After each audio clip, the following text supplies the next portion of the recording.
मुंबईमध्ये लोकलमध्ये 3 प्रवाशांवर चाकू हल्ला करण्यात आलेला आहे। कल्याणवरून दादरला जाणाऱ्या फास्ट लोकलमधली ही अत्यंत धक्कादायक अशी घटना आहे। प्रवाशांकडून झालेल्या हल्ल्यामध्ये 3 प्रवासी जखमी झाल्याचं कळतंय। मुंब्रामध्ये लोकल थांबत नसताना उतरण्याचा प्रयत्न करताना रोखल्यामुळे हा सगळा वाद झाला। आरोपी शेख जिया हुसेन याला पोलिसांनी ताब्यात घेतलेला आहे। मुंबईमधून धक्कादायक प्रकार समोर येतोय। लोकलमध्ये घडलेला हा प्रसंग आहे। 3 प्रवाशांवर चाकू हल्ला करण्यात आलाय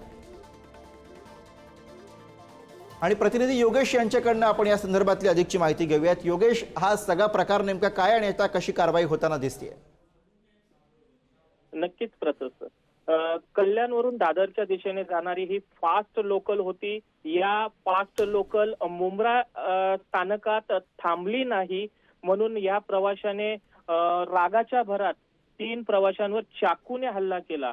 या चाकू हल्ल्यात एकाला हाताच्या बोटावर, एकाला हातावर, अशा वेगवेगळ्या पद्धतीने त्यांनी चाकूने हवेत वार केले होते।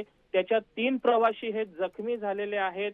या 19 वर्षीय प्रवासी हुसेन शेख याला हुसेन शेख जियान याला पोलिसांनी आता ताब्यात घेतलेला आहे। याच्यावर पुढची कारवाई सुरू आहे।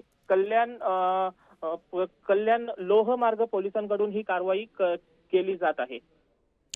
धन्यवाद या सगळ्या सविस्तर माहितीसाठी। तर मुंबईमधला अत्यंत धक्कादायक प्रकार, 3 प्रवाशांवरती लोकलमध्ये चाकू हल्ला करण्यात आला।